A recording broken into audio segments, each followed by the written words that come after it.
Pasar ikan di pesisir kota Pangkal Pinang ramai oleh para nelayan maupun pelelang ikan. Aku membantu menurunkan hasil laut dari beberapa perahu yang merapat. Hasil tangkapannya seperti cumi jarum ini.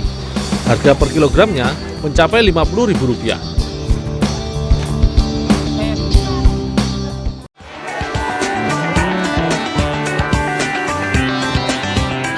Pertama-tama, aku melepaskan kulit dan juga sirip di bagian ekornya.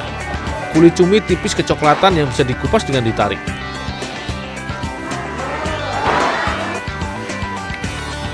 Bagian dalam perut cumi sedikit berlendir. Cara mengeluarkan lendir menggunakan tongkat kecil.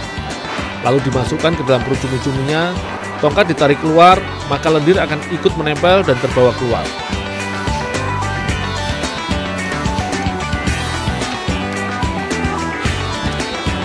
Badan cumi akan diiris menjadi 2 atau 3 bagian, menjadi lembaran-lembaran panjang, sedangkan tentakelnya dan kepala cumi dipisahkan.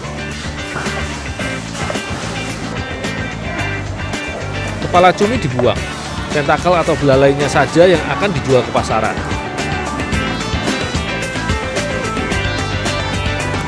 Cumi yang sudah dibersihkan harganya bisa mencapai Rp50.000 per kilogramnya. Setelah dibersihkan, cumi-cumi kualitas terbaik akan langsung dikemas ke dalam plastik. Kondisi cumi-cumi ini masih cukup segar dan berukuran besar-besar. Pilihan seperti ini akan diekspor dengan harga yang lebih tinggi dibanding harga di dalam negeri. Pengiriman daging cumi Sanjaya Fishery Bangka untuk ke Jakarta dan sebagian diekspor ke luar negeri.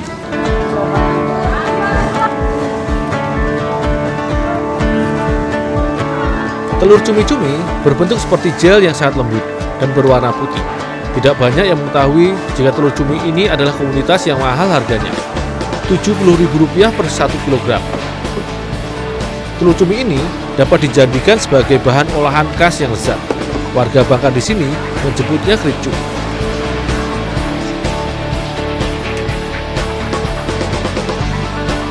Olahan keripik telur cumi awal dibuat di daerah Kacang Pedang. Bahan tambahan membuat keripik telur cumi antara lain telur ayam.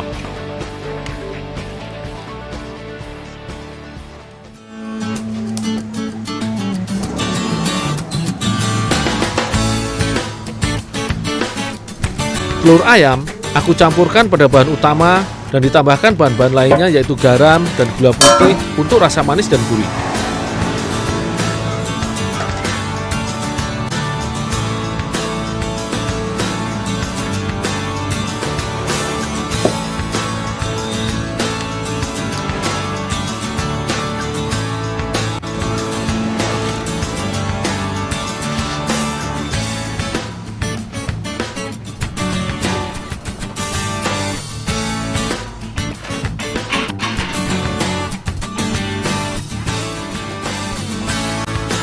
Ini ya.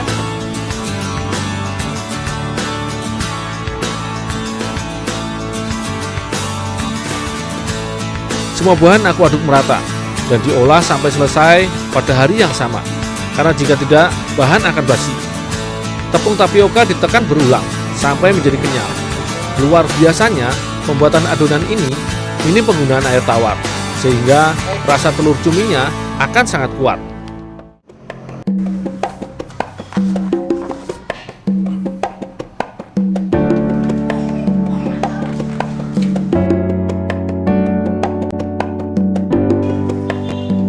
Seperti inilah cara membuat potongan kecil kricu.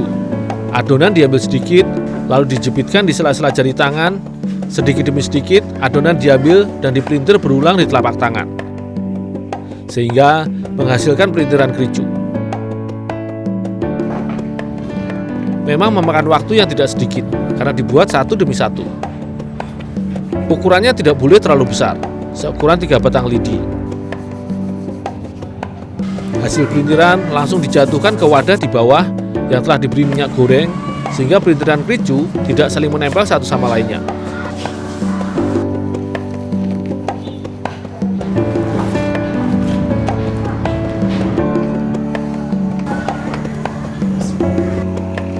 Menggoreng kricu tidak lama, cukup 3-4 menit saja harus diangkat. karena bentuknya yang kecil.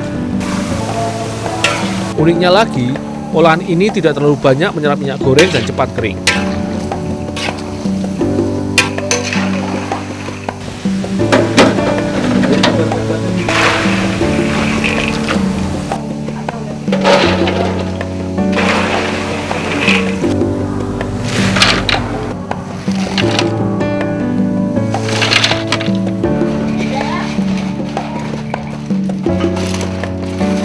Kericu yang dipacking adalah yang telah ditiriskan selama 1 jam. Kemasan paling kecil adalah 1/4 kilogram. Plastik kemasan sengaja digunakan yang tebal untuk menjaga olahan tetap kering dan renyah.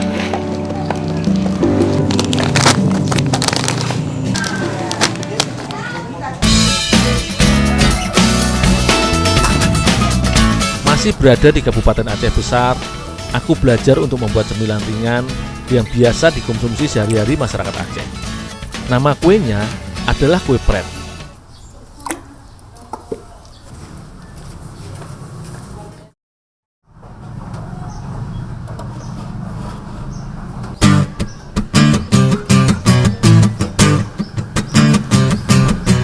Ubi yang sudah dicuci langsung direbus dengan air yang agak banyak.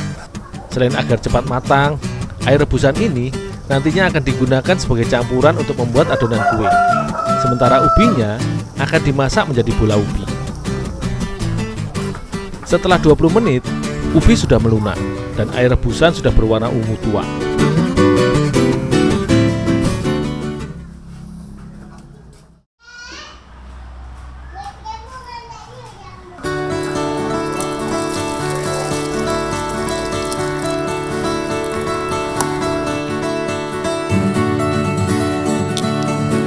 Tepung ketan adalah bahan utama untuk membuat adonan kue pret.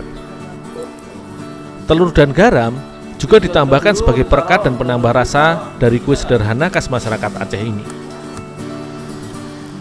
Air rebusan ubi ungu digunakan untuk menguleni adonan kue pret. Haruslah yang benar-benar panas dan baru mendidih. Ini dimaksudkan agar lebih mudah dan cepat menyatukan semua bahan adonan. Setelah itu, adonan kue pret diuleni sampai benar-benar menyatu dan kalis, yang ditandai dengan tidak lengketnya adonan di nampan.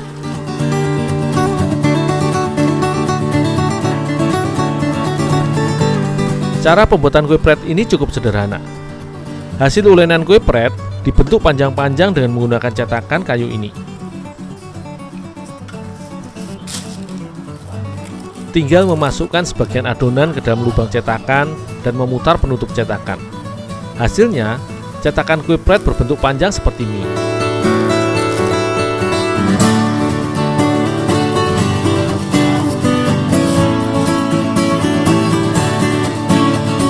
Setiap helai hasil cetakan ini selanjutnya digulung dan dibentuk menjadi bulatan dan berbentuk seperti kerupuk mie. Inilah yang nantinya akan digoreng dan menjadi cemilan kue pret.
Hasil dari bola-bola ubi yang aku buat selanjutnya dimasak dengan cara direbus.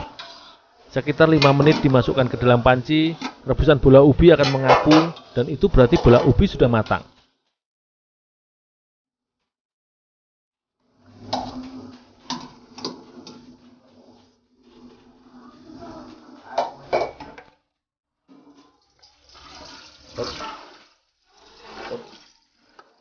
Selanjutnya, Hasil rebusan bola ubi akan dimasukkan ke dalam kuahnya yang berisi santan yang telah ditambahkan dengan garam serta irisan buah nangka.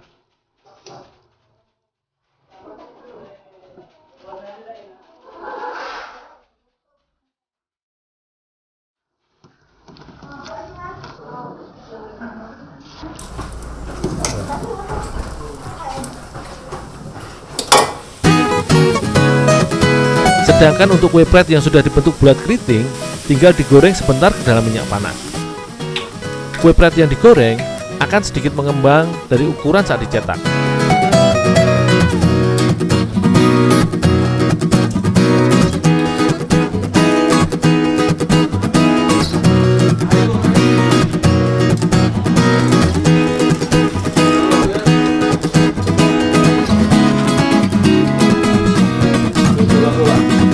Bola ungu yang menggunakan ubi ini terasa kenyal dan manis. Santan yang menjadi kuahnya memberikan rasa gurih, sangat enak. Sajian bola ungu ini biasa hadir di saat bulan Ramadan sebagai makanan pembuka puasa. Begitu pula dengan kue pret yang renyah dan gurih, semakin memperkaya rasa cemilan kami siang ini.